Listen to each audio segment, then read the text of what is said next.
Guys, I need help. My staff over here, really governed by the incredible Surgeonator, is having a problem with TikTok. I believe that he's not really serving it up. And if you guys could help him out, you guys' expertise on gaming and TikTok Nation, that'd be great.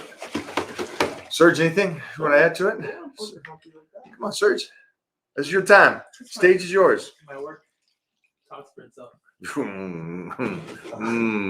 I'm not sure it does, though. We got a fucking monster in the building. This boy's no joke. Before we go there. Oh no! Damn. So I'm excited.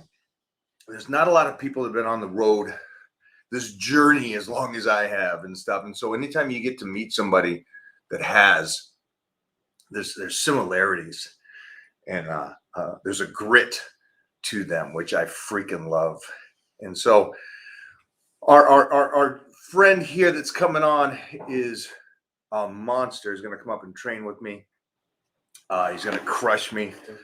Yeah, she's going to just freaking monster. I'm going to be running out of the gym for the first time in my life. But the cool thing is he's going to give you the secret. I know you guys keep asking about this, the secret.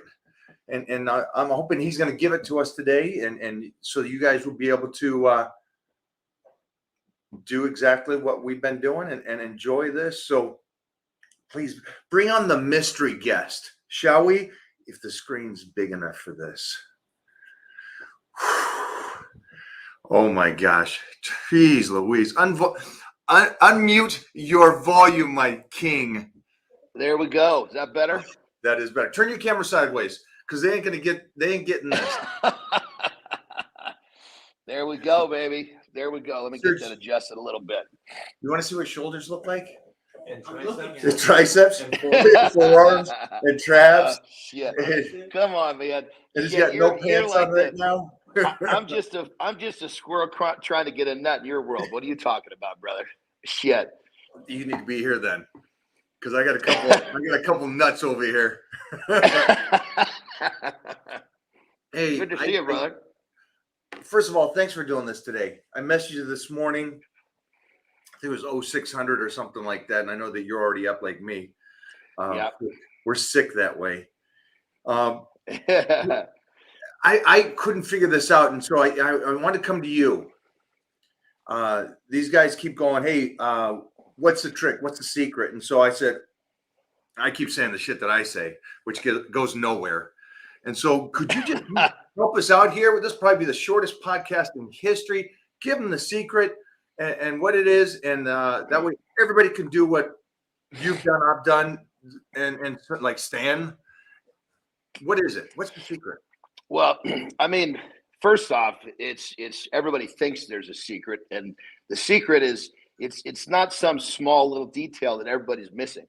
It's the fact that, number one, you've got to commit to your process. The diet is the number one piece of that equation. Obviously, the diet is extremely important. People think that they can go in and train hard, and that's what's going to get them what they want. That doesn't. You get nothing with that. You know, I mean, granted, it's fun to train. Don't be wrong. I love to train. Everybody loves to train. That's the easy part. That's the fun stuff. It's committing to the diet the other 18 hours a day. That's the work. So, number one, the diet. And then, of course, number two is the consistency. And that's where people say, oh, yeah, I've been training for years. Well, what's your diet look like for as many years as you've been training? Because, you know, it's like if we're in the woods and we're trying to make a campfire and we're back and we're rubbing and, you know, we got sticks that we're rubbing together. You know, if we got a rock and sticks, okay, whatever two things. I've never built a fire in the woods, so I'm kind of reaching here. Whatever two things. I love the metaphor, though. Yeah, you have to have both of you got to have two pieces of wood. You got to have two sticks. You got to have a stick and a stone or whatever it takes. The training by itself, it's fun, but it's not going to get you what you want. Can I add to that? Just because it was a beautiful metaphor, I think if you give most people a stick and a stone, they still can't start the fire. Yeah. But I mean, you and I know that there's no freaking trick. There's no one thing. And you started off with the one thing that said diet. Yeah. Yeah. I mean, diet is the hit one another- thing. I guess it should say that everybody thinks there's some button to push. That button is that you got to push that all day long for 18 hours, and you're eating 6 to 8 times a day. You know? Before you keep going, because you have a freaking plethora of knowledge, and I want to suck this down for these listeners and explain the little things that they may miss on this stuff. And so he said diet, and so okay, but what is the diet? And then for you, what is the diet for the individual that's doing it? And then it's got to be a day in and day out thing, like you're saying. And you did say something. Yeah, I mean, and I know we were the same. How long did you think? How old were you? Did you think you could go into the gym and outwork everybody else, and that's what was going to make you a champion? Or did you never do that? Well, I mean, see the difference between you and I, brother. I'm sorry, can you hear me clearly? I got a little choppy there. I want to make sure you can still hear me good. Perfect. So the difference between you and I is that you were like a fucking superhero from the time you were young. I was this fat little boy that, you know, shit, if you covered up my face, you couldn't tell if I was a boy or a girl when you looked at my upper body because I had tits that folded over like a, you know. So, you know, in the beginning, you know, without the knowledge, people are going to the gym, they're working hard, they think they can get somewhere. You know, and for like me, the fat little boy that was lazy, going to the gym was definitely helping. But when you turn the corner to actually want to really, really get somewhere in terms of putting on some muscle and getting strong, you know, once you discover the diet, it changes everything. For me, it came through a simple, I was eating tons of bread, thinking bread was going to do it. I was eating loaves of wheat bread. And it was pretty silly, but at the time, that's what I believe was going to work. Don't lie to me. It was Wonder Bread, wasn't it? You guys don't even know about Wonder Bread. And so basically, my mom ran out of bread one day. So I'm looking at the cupboard and well, shit, there's a lot of tuna fish. In my mind, I was one track. I'm going to eat bread. I'm going to eat something else. So I just started eating tons of tuna fish. And in 2 days, I noticed, whoa, I feel really different in the gym. And I realized that I followed that lead with tuna. And all I was just at the time was just, okay, I don't care what it is. I just come back the next day and I feel like I'm stronger than it was before. And that's all we live for. We want to know that we go back and we're making progress. So that was my discovery of protein. So pretty much from that moment forward. How old were you? I was about 19, 20 maybe. I was in college. And so that was the beginning of my protein. And then since then, so we're talking, I just turned 50. So we're talking 31 years. I've consumed a minimum of 4 pounds of flesh, whether it be chicken, beef, fish per day. It's more like, 5 to 6 once I got a little older and heavier. But protein for me is that thing that completes the equation, So, but the thing about it, you could talk to anybody that's done even half of what you've done, or any of the pro bodybuilders, and I'll say the same thing. You got to commit to having that high level of protein day in and day out, because even when you're not training, you're recovering. The days off, that's where you're growing. And so if you're not eating on the days off, it's like, when I coach people, they're like, oh, well, what do I do on a day off? I said, you do the same damn thing. I said, that's exactly where the body's healing, But people's idea. Don't go past that. Stay there for a second. Stay. Because this new age shit is messing this up. This new age come up with this kind of snowflake mentality of babying people is destroying the industry that you and I know to be.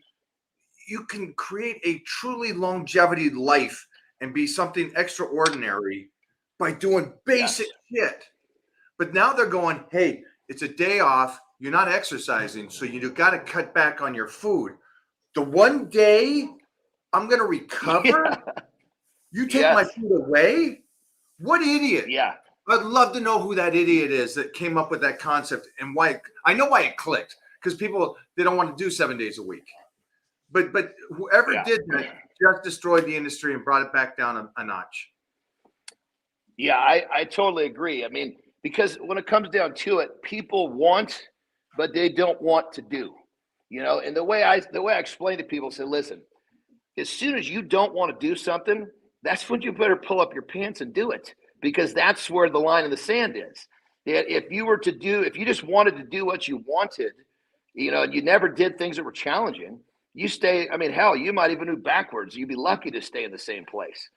So my thought process is, as soon as I don't want to do something, that's when I got to put my best effort on the table.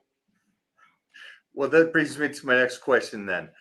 I'm going to assume that during this 30 beyond years of enjoyment of the gym, you've only trained on days you felt good, on days that you were recovered, days that you were happy. You never went in sad. You never went in sick. You never went in when you didn't want to. So how can others do that same thing and never train on hard days? Or am I incorrect on that? Well, I think what people got to realize is that when you're sad, when you have all these problems, the gym is exactly what you need.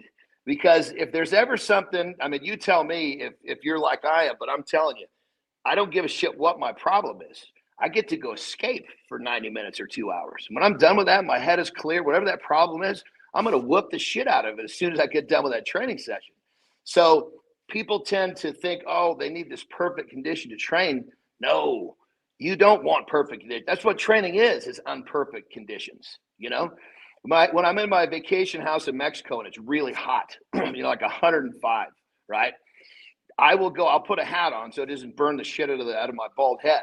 But I'll go out there and I'll train hard in that. It's talking like borderline. I have to stop at some points because I start getting heat stroke where I'm getting goosebumps all over me because my body's overheating. So I cut it right there. But the idea is, okay, I got to try to get this work in a faster period so I don't overheat.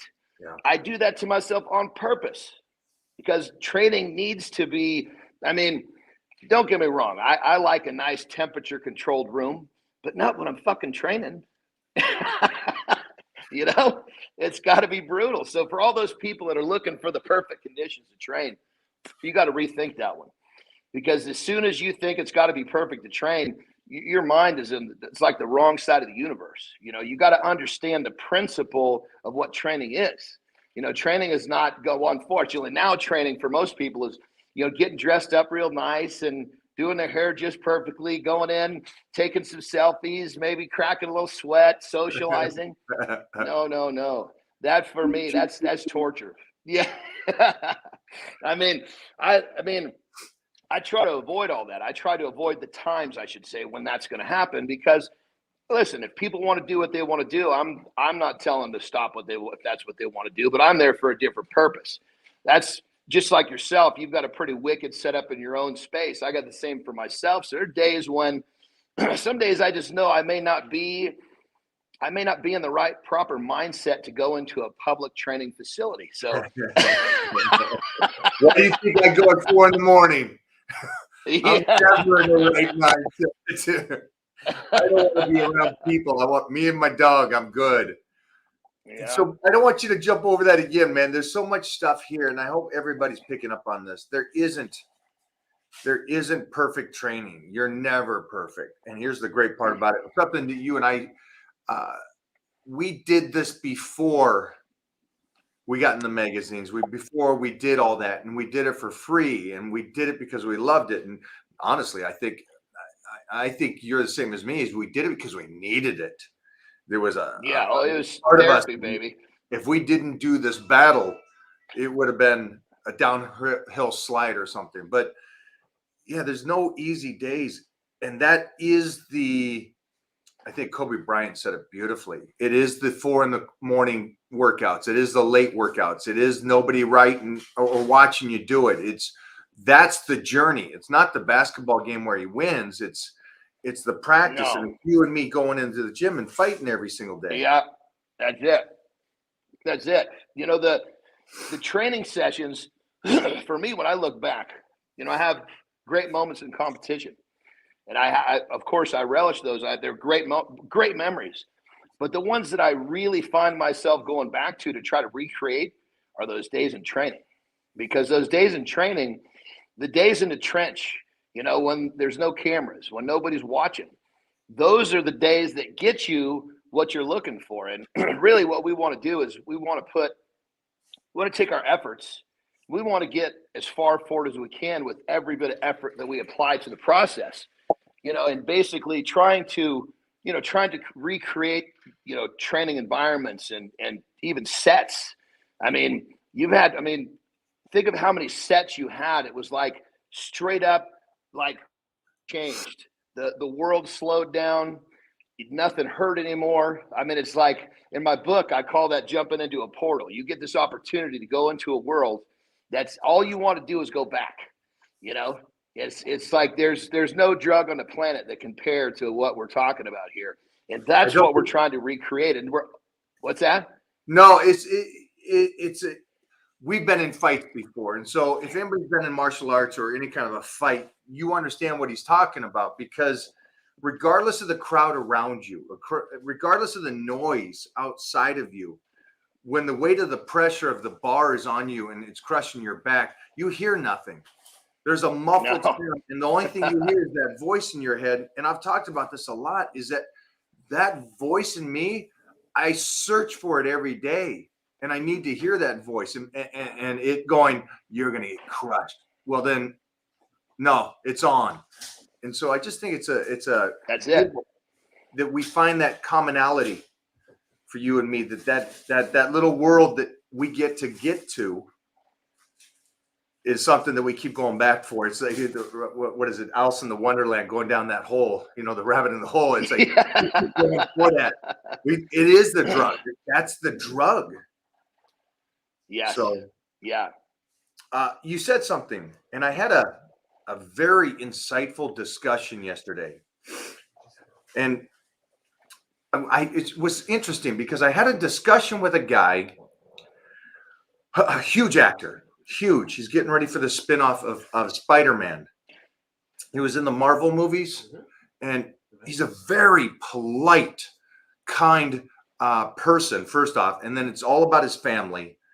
And he was talking about social media, and you said something about cameras and people going in, getting dressed up and going in for the workout and stuff. And I found myself, my craft, our lifting, is that it's kind of tanked a little bit, for me at least.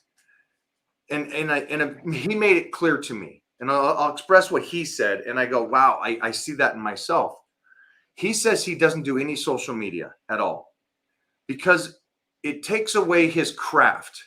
By explaining what he does and how he does it and goes into character, it takes it away. And then on top of that, when he did have social media, it's such a majority of negativity. And he's like, why would I want to bring that, just open that whole door up to this negativity? And I'm sitting there going, wait a minute, this guy's a nice guy. He's caring. He's a good person. He's a great father. He does nothing wrong. He's an Englishman, so he's got a great sense of humor. And he's just trying to do the best, and he's a great actor. So it's like, how could he have negativity? But even he gets the negativity. So for you, how do you do social media? How you're a bigger than life character in real life, but that's you. You're huge. How do you keep the negativity out? How do you not let social media destroy? Brother, hold on one second. Shit is getting far. I'm gonna have to change spots here. I'm gonna have to give up my cigar so I can get a better connection. If that's That's okay. 1 second. Forgive me. I'll be right. All I got to do is get a little. Did you hear some of that though? I heard the part of sorry about that. I heard the part of giving away. Basically this guy's got this perfect stuff going on. Social media is bringing the negativity into his process. That's kind of what I heard. Is that correct? Yeah, I find it for me too. It's like I would love to give the information that we've learned because it doesn't help us to keep it.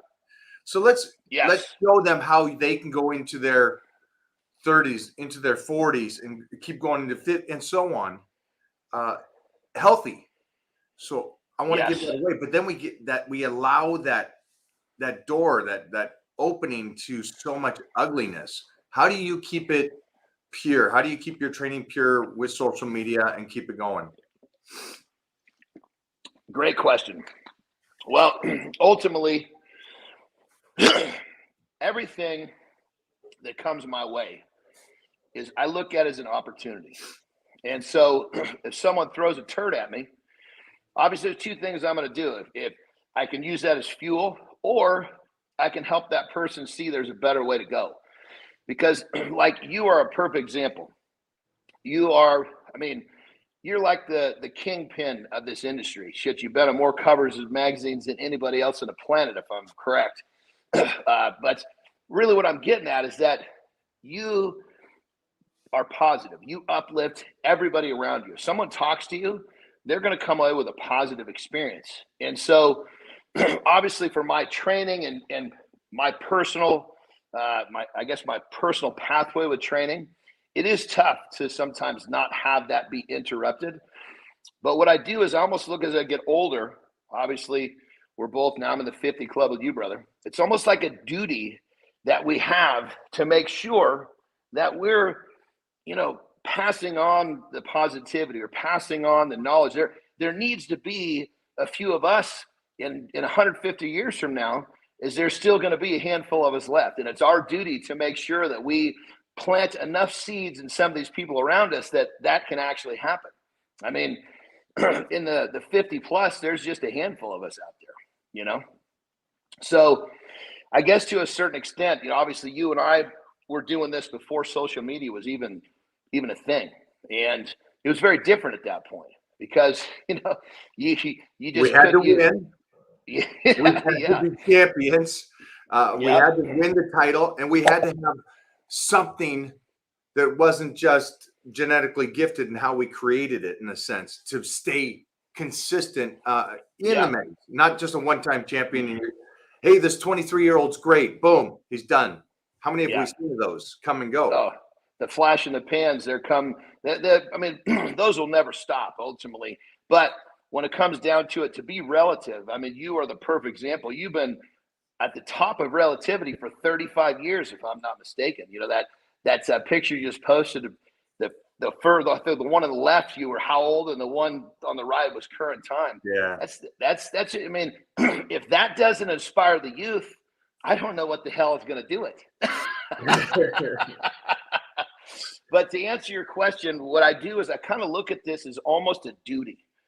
I realize that, okay, this whole new generation of people, I shouldn't say people, that people that are trying to do what we do, they don't know anything other than social media.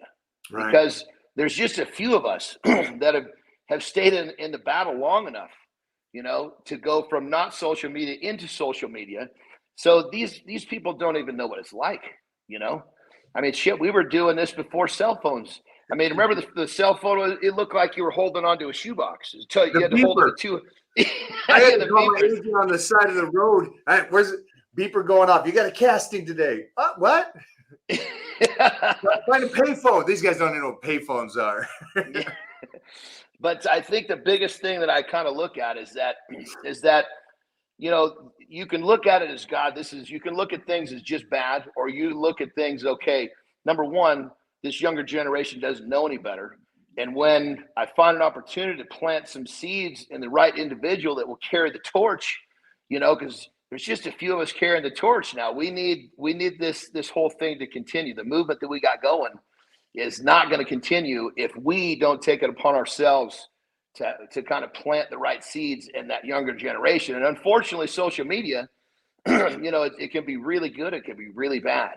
I think it derails more people than it actually catapults, if you be honest, think about it. I can agree.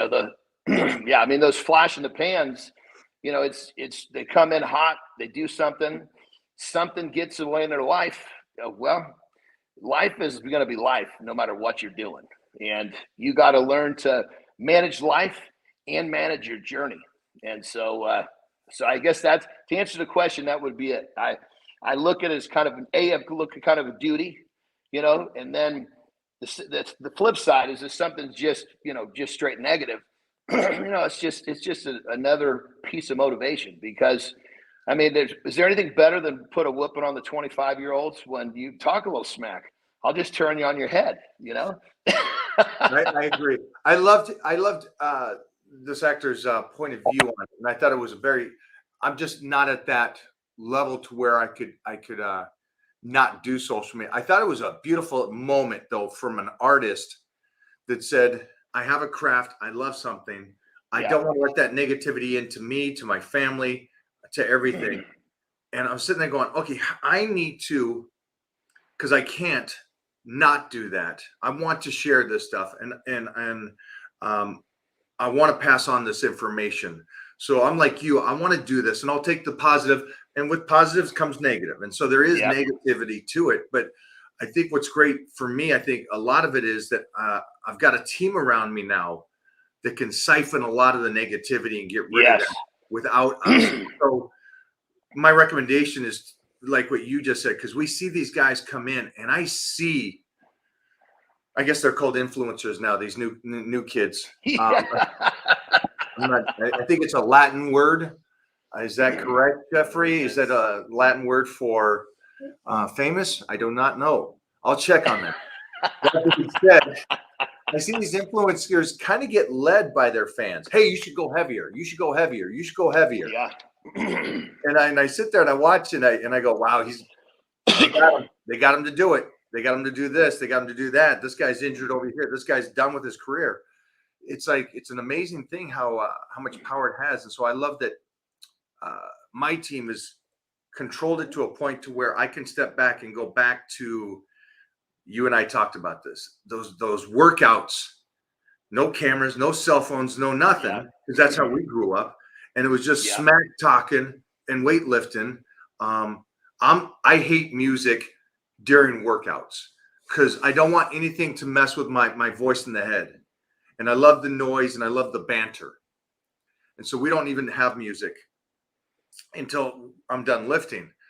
And it's a fun time just to be just one of the crew again, guys and girls lifting heavy weights and talking. It reminds me of the old 70s and 80s when I started this stuff, that it was just like, I'm still that 13, 14-year-old kid going to the gym today at 190 years old than I was when I was 13, 14. So if there's a way you guys can keep that enjoyment, because you could look across from me right now. You love life and I can feel your energy. And that's what this is about. And you're not the guy that's been, I got a chip on my shoulder. And I'll carry that forever. It helps me. I got an ego. It helps me. But we're not using it in a negative light. We're using it as motivation. Yes, exactly. You use that ego to basically, because we want people around us to be good. We want them to get better because that pushes us. It's just this positive vortex. And a person with an ego that's pushing people down, they haven't figured it out yet. They just don't get it yet. And unfortunately, a lot of people end up that way. They never quite understand going to the other side of the fence is not only going to help.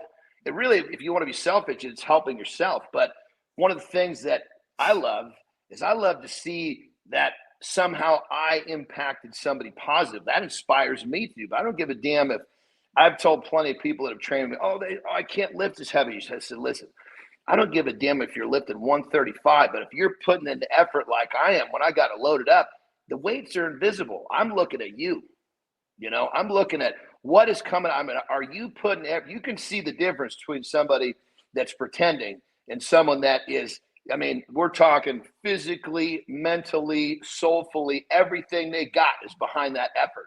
That's what inspires me. And, to have somebody get a taste of that for the first time, that's great, because I remember what it was like. I'm sure you did too. I think it's cool. I think you and me are both the same. It's like, I don't care that somebody comes up and goes, oh, dude, you're really strong. We've done this forever. I get it. It's what you just said. It's when you could, from your actions, somebody in Iowa or somewhere comes up to you at an expo and goes, I dropped 100 pounds because I watched you and you said something. Yes. And I got going and boom. And my life is different and better now. That's the shit that's motivating. Yeah, absolutely. Because I mean, when it comes down to it, you move through life and you can leave a positive or a negative ripple behind you. And, you know, a positive, I mean, look at it. What do guys like us have to be bummed out about? We've managed to turn lifting weights into making a great living. Where's the problem with this? You know, if you're not happy lifting weights, I mean, I tell, if lifting weights is part of my job, that's a good thing, because I'd be lifting weights if it wasn't part of my job. Yeah.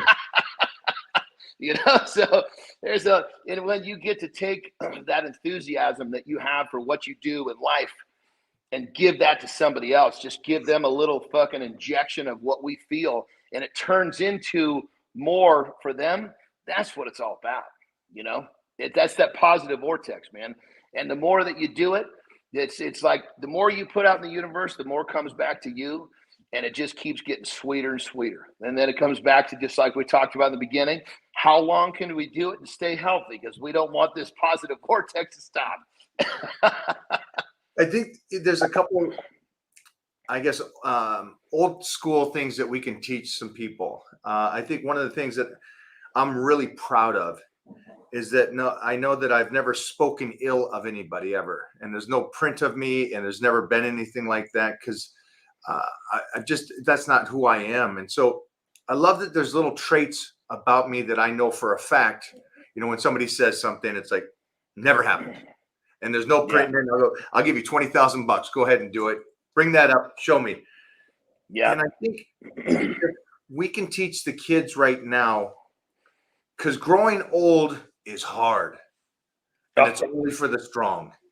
Yes. It really is. And I don't think they understand that. I think they think by surviving, that's growing old. That's not growing old. We're striving. Yeah. We're enjoying it. And that's it. I mean, geez Louise, I would love to walk around with a whole bunch of guys that look like you at 20. You know what I mean? And you're doing it at this. And you've been doing it at this. And so I hope they understand whatever little things they're doing now at 17, 18, 19, you being the heavyset kid, me being almost genetically modified from a family. Very true. Yes. You know, I was gonna say. But I had to, because I was a dumbass kid. I couldn't read or write or do anything. I had to do something. Brother, listen to this, man. I graduated college and major in theology, minor in philosophy. Okay. Now keep in mind. Keep in mind, I mean, it was a small Catholic school, so nobody was letting you off the hook. And I didn't have some scholarship that was pushing me through the grades. But here's the thing. Just like you, I had whopping learning disabilities. I graduated college, didn't read a single fucking book, not because I didn't want to, because it was a waste of my time. I had to basically make sure that I took the notes. I had to make sure that if there was too much information in the books, I had to go to study groups to listen to people talk. But when it comes down to it, those disabilities that we had at the beginning, they were the best things that ever happened to us, because what I'm describing right there is I became a major problem solver during college. You put a problem in front of me, okay, I know what I can do and I know what I can't do. So I'm not going to get in line with everybody else and try to do it like they do it. I'm wheeling around. I'm coming from the backside because I know what my strengths are and I'm going to solve the problem. Now, granted, you know, of course, my learning disabilities, they carry on with you. It's not like you get to push a button and they go away. You learn to use these things, and they have the most powerful. I mean, if I wasn't OCD, I wouldn't be so comfortable doing sets of 35 on a squat.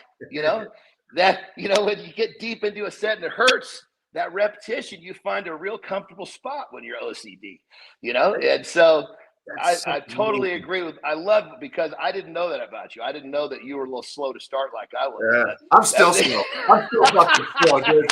I'm as dumb as a brick. So that being a question, I have done tons of studying on this, and just it amazes me on everybody that grew up with dyslexia. Yeah. But I also love the fact, I know for a fact, if I wasn't shoved into special ed classes, if I didn't start fighting all the time because I was in special ed, if I didn't have those in that time, I thought it was a downside, a fault. If I didn't have that, I would not be doing what I do now. I swear to God, I'd be just like an engineer, like my brothers, doing that stuff, working a 70-hour week, not liking my job. It's because of the disabilities was the greatest gift of my life. Brother, if there's, I tell, that's one of the things that people, you know, they don't understand. They cry about, oh, I got this, oh, I got that. You got to look at that from the other side. You know, I mean, the challenges in our life, the ones that that get put in front of us that we have no choice over, like we both had our learning disabilities. Those were the best things that ever happened to us. Hell, if I could have read nice and easily, I probably wouldn't have been working out my frustration in the gym. Do you think, because I sure do you think because we had to do this, and when he said earlier that he didn't read a book and go through college, you're like, oh no, he had to read a book. No, believe it or not, it's an imbalance of IQ and reading and writing is the imbalance. And so what we had to do because of the imbalance is that we could figure out the entrance through the back door and how to learn without doing the typical stuff. And so that was the greatest thing about it. And I think that translated to my lifting because I sat there and I get that I had a great setup as a child, and I get everything that I was around, because when I started at 12, 13, 14, really getting crazy and competing, I thought the guys I was with were average Joes. I didn't know they were the strongest humans in the world. I didn't know Jeff Magruder was going to do 600 at 240. Doyle Kennedy, Phil Furness. I'm thinking, yeah, cool. Doyle Kennedy, man. Doyle Kennedy, wasn't he a stud? Oh my God. They were all, but I was this 12-year-old kid with them, training with them, going, you guys are strong. I get it for, I guess, whatever this is, but you don't look good. I want to look good and be strong. And so there was that, wait a minute, how can I do what they're doing, but create the other side of it? And so I think my reading in that learning disability helped me create something that power bodybuilding point. I got to do both. You can't do both. I'm going to do both. I don't care what anybody says. And so I think that being that young, naive kid that I could do that. Do you think that lifting and the reading and writing set you up to where, again, you can count on your hands right now, the guys, I don't mean alive.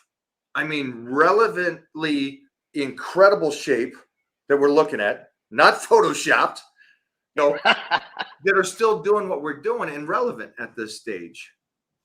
So it's not a big number of people. It's a small stable of guys and girls that are doing this still at this level. And so what downside? I almost feel like it's Batman. Like he lost his parents at a very young age, so he had to overcome so much. But what did you overcome, and how did that translate to your lifting and consistently take you into the stage that you're in today? Everybody out there, every 20, 30-year-old goes, oh, I got time to get here. No, he's been jacked like this forever. So let's not do that. Yeah. Well, I mean, first thing is, like you said, there's these imbalances, so if you're lacking one thing, you develop something else to kind of pick up some of the slack. So like for me, I mean, not so much anymore because now cell phones, you don't have to remember anything. But before all this technology, dude, I could remember numbers. I could remember if I heard it, I could remember it because I surely wasn't going to read it out of a book. And I knew if somebody was telling me something was in that book, I needed to make sure when they said what it was, I could remember what it was. So I have this incredible ability to remember. That was the first thing. But then really what comes along with all this is that I had to develop the ability to work until the job was done. Not because I was tired, not because I didn't feel well, not because I was hungry, not whatever it is. I had to work until the job was done. So now I got this thing in my head and, okay, you put a task in front of me and I've done it to myself plenty of times where I'll say, okay, I got to get this done. I'll get about 75% done. I'm like, oh my God, I bit off a little more than I could chew, but I can't force myself to stop because that would be the breakdown for me. I know that you put a task in front of me, if I agree, is going down. You know, I may bleed, I may, you know, God knows it's gonna be some sacrifice. But that work ethic, coupled with the fact that I had to attach my worth ethic to finish. It's not just work hard. That's great. Anybody can work hard. Get tired. Okay, I'll do it tomorrow. No. Finish. You have to finish. And when you can put a set of tasks in front of you and you can finish them and consistently do that, whether it's, you know, meal prep, whether it's training, whether it's, you know, how many reps you have to get. You know, I used to do this crazy thing with 405 where I see how few sets can I do 100 reps with a squat. So I'm going to do 100 reps. Can I do it in 3 sets? And so what I would do is I would create these, okay, first set's got to be this, second set's got to be that. I knew that if I went 40 plus on the first set, I was going to be too wiped out in the second one. So I had to kind of space it out. So that third set, I would get to the point where, okay, I know I got to get this X amount of reps wherever the day it unfolded. And I got to finish. Well, I'm either finishing or I'm not getting off the ground. There's nothing in between. And I can't tell you how many times I went down without weight. Sometimes it's coming off my back. Sometimes it's coming off the front. Sometimes I'm falling forward and hitting my head on the goddamn wall in front of me. But I wasn't, it because it was finish or die. There's no in between. We're okay going out with the boots on. Yeah. There's no way else to say that. We're both like, it's you're in that fight, and it's either something's breaking or I'm winning. Yeah, someone's dying or I'm winning. Here's the thing that I tell people all the time. Say, look, if you really want to learn to go to failure, it's a very, very simple way to do it. You put a weight on the bar, whatever, you get warmed up, and you walk it out. But you have zero intention of walking it in. You're going to crash. Okay, so if you're going to crash, you might as well crash with a lot more reps than I'd rather crash with 40 than 30. You know what I mean? So taking the fear out, everybody's afraid of failing because of the crash. Well, you crash enough times, you don't worry about that anymore. You know? Yeah. No, that's there was a Greek mythology, Milo, who was a child that carried a calf. And as he grew, the calf grew. I remember this. Yes. So people don't realize, but that's how I came up with the birthday squats. And by the time I was 17, I would take the bar and just do my age. And every year I would do my age, knowing the fact when I get to 30, it'd have to be 30. When I get to 40, it'd have to be 40. When I get to 50, it'd have to be 50. Yep. One set, that's it. One fucking set, 315, and it's for a lifetime. I'll continue to do. And so it's interesting, and I don't train for it, and I know people have trained for it, but it's that same philosophy of we cool with doing the battle. It's what keeps us alive, honestly. I think 100%. Knowing that we get to do this keeps us alive. Well, tell me if you agree with this, brother. It's really, we're living for the battle. It's sometimes you know you're not going to win every battle, because really I like to lay it like this. It's a war, but every day you get a chance to fight another battle. Sometimes the battle is to not go train because you know you need the rest, but every day you got a battle. Yeah. Well, we live for the battle because it's just that whole, now granted, I like the battle when I get to go to the gym far better than when I got to have the discipline not to go. But the fact that you get to battle it out every day, and of course you want to win, but sometimes it doesn't really matter if you win because you put so much on the table. You get to that point where in a training session, it's not about winning or losing with yourself because you went to a new place. That's a win every time. Yeah. You know? I love it, man. You gave me so much knowledge. I'm going to recap on a couple of things that you said. You said early in this discussion, you go out to the woods, you get a couple sticks together or a stick and a stone. You can make a fire. It's the basics of building the fire. But at the same time, I'm guaranteeing that I give a lot of these people right now a stick and a stone, and they can't build the fire, so they're not even doing the training right. Yeah. So, and the first thing you said today when we got on was the secret: nutrition. Nutrition isn't like medicine; That's is it. the medicine. Yes. And Yes. there's a difference between your cliche person coming up with a niche diet, going, "Hey, this is how you should eat." Yeah. Everybody's different. Everybody's got to do their thing, but there's a difference between eating healthy and eating right. I eat right.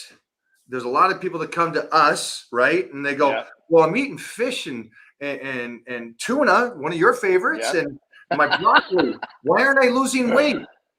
Well, you know, there's so much to that. And so if there's a way that you can go follow everybody that's watching this, go follow each other here, you and me, and watch what we do when it comes to food, nutrition, and training.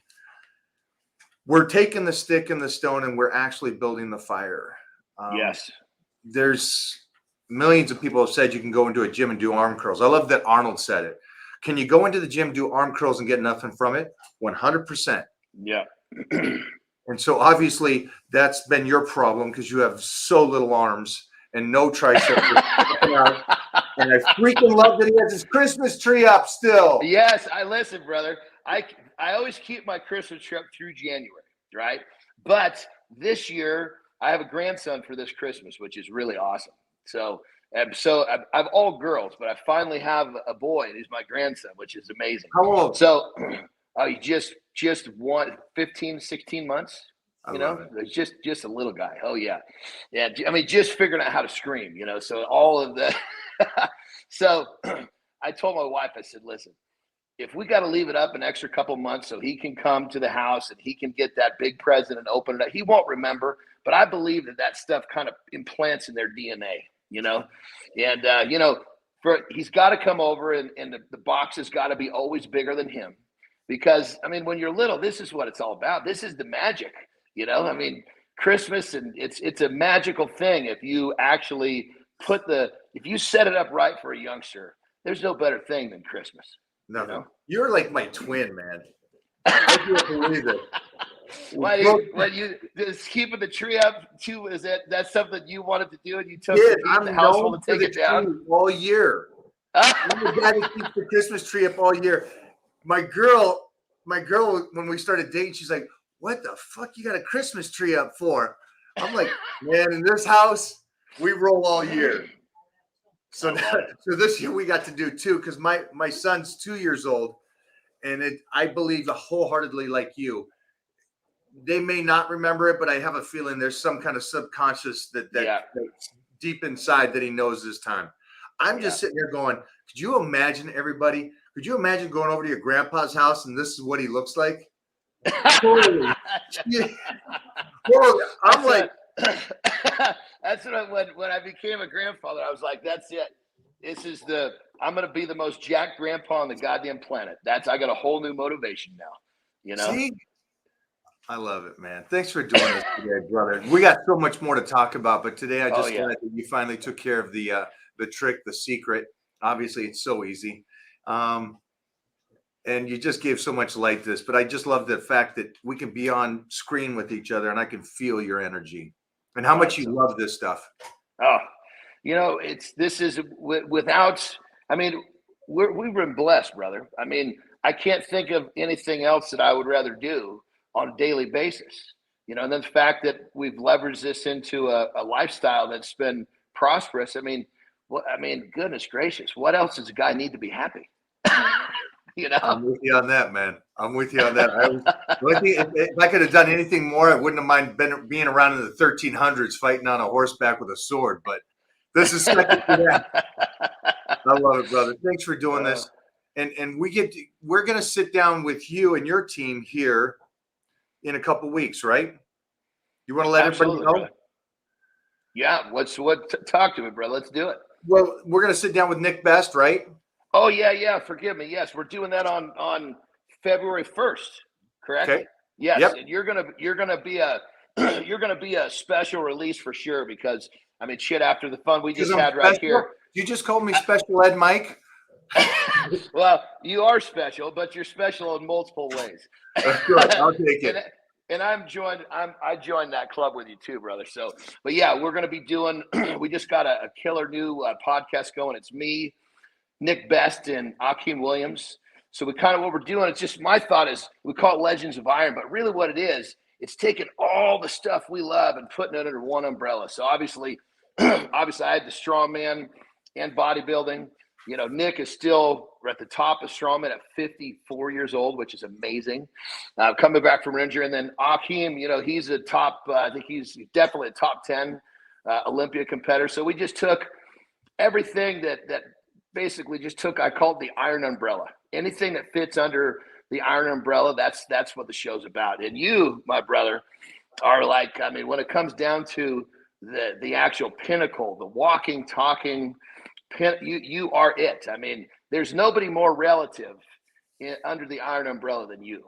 I appreciate it. So yeah, we are really, really excited to have you on. A minute ago when you were talking, I thought you were talking about us getting together to train. I was like, shit, did I forget we put a date together for this year? I don't know if I want to do this. No, we're going to we got to get together. I'd love to do it before that time. Maybe for my birthday or something like that. We get together, a little birthday workout. Yeah. Although I'm gonna end up having to have excuse me, I got 2 hernias, and one of them is I'm having a brain fart, umbilical hernia. And so I've had this thing for a while, but it was pretty minor. Well, I was doing some deadlifting the other day, and I felt this kind of eerie pain. So I went and kind of checked it. Well, it's no longer a small hole. So I've got to keep pushing stuff. Yeah, I got to keep. I got to keep pushing it back in, and obviously, if that gets too big, that could cause me trouble. So I got to.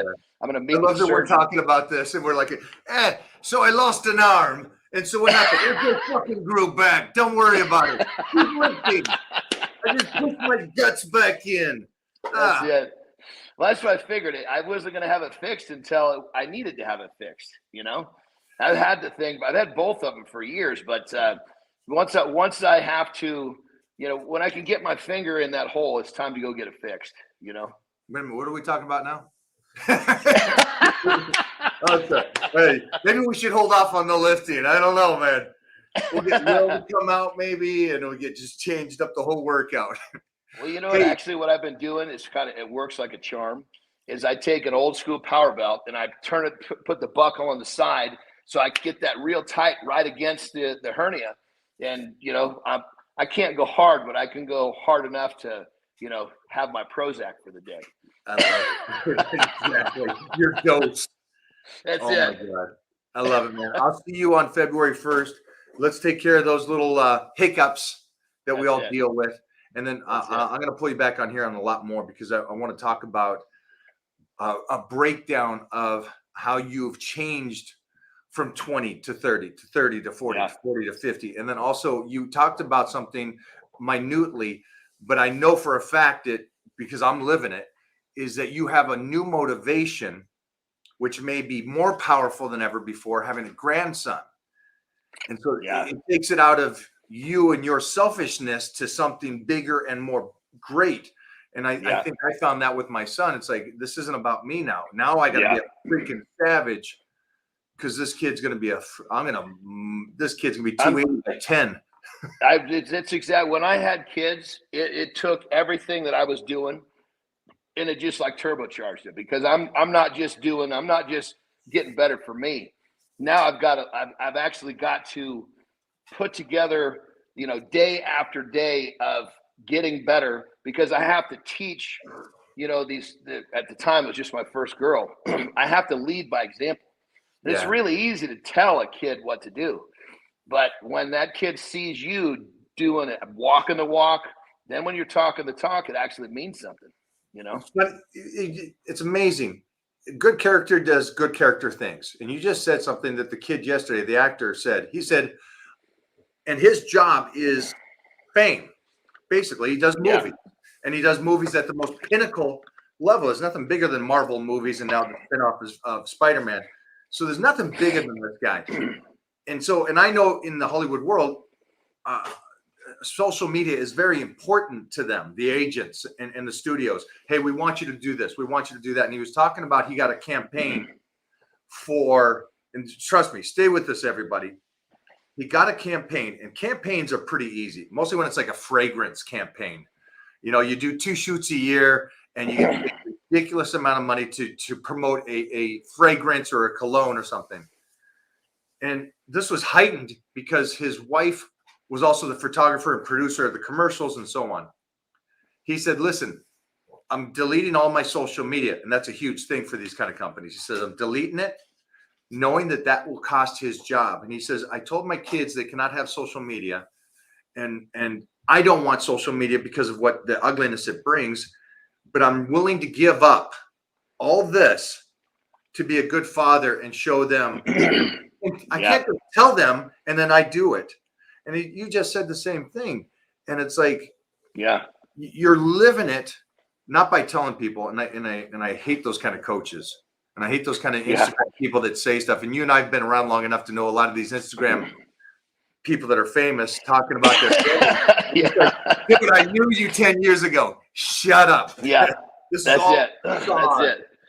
So, that's it. Put in a couple of decades for me, then we'll talk, you know? Yeah, I love that you're living it. You're truly living it. And so, man, today was a pleasure for me.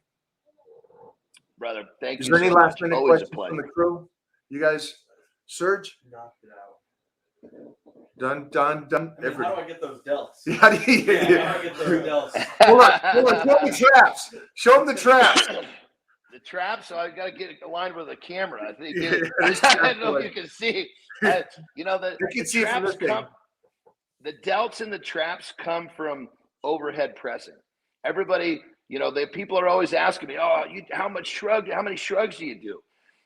I've never really put shrugs into my program on any regular basis. It's a ton of farmers walks and it's a ton of overhead press. You know, back in the strongman day, I'm sorry, sir. Overhead press is bad for you. You shouldn't do it. Yeah. Right? Yeah. Well, it's okay for you as long as you power clean it off the floor first. Then it's okay. I think it's awesome. I think it's one of the greatest exercises in the world.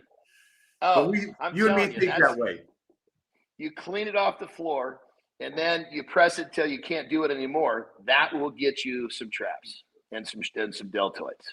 I love it, man. You're ridiculous. I love you, brother. I'll see you on February 1st. Thank you again for everything. If there's a dress code for February 1st, let me know. Because I'm not going to talk with you guys. How's this? The dress code is just like you said for me today. And that was, I quote, be naked. Perfect. Done. I'll see you February 1st, brother. Thank you. All right. Thank you, brother. Have a great day. Talk to you. You got it. How do you not love that? How do you not love that energy? How do you not love a person that's done it for that long and lived it? Personality, but enjoyment. Cigar. It's enjoyment. So everybody, enjoy this day. Enjoy this. Watch this over again and over again and over again. There's little things that he said. Well, no, there's not little things he said. He said things. And if you dissect it and look between what he's saying, there's so much freaking knowledge there. There's so much wisdom for you kids to grow with. And not just you kids, you 30, 40, 50, you grandpas, everybody out there, man. This was huge for us today. It was just, that's a good individual giving you guys so much for you guys to learn from and be better with. And isn't my goal just to be a little bit better each day? That's it. It's all it comes down to. And then suddenly we didn't plan to train our whole lives. It just, we put in day and day and day. It just adds up over time. If there's more questions you guys want me to ask him on the next one, let me know, man. Because, man, there's so much stuff that he has that I want to absorb from that knowledge, including the traps, the shoulders, the triceps, the biceps. I don't think I could ever smoke a cigarette, stogie, a cigar. He looks too cool doing it too. So you guys be good. We'll talk.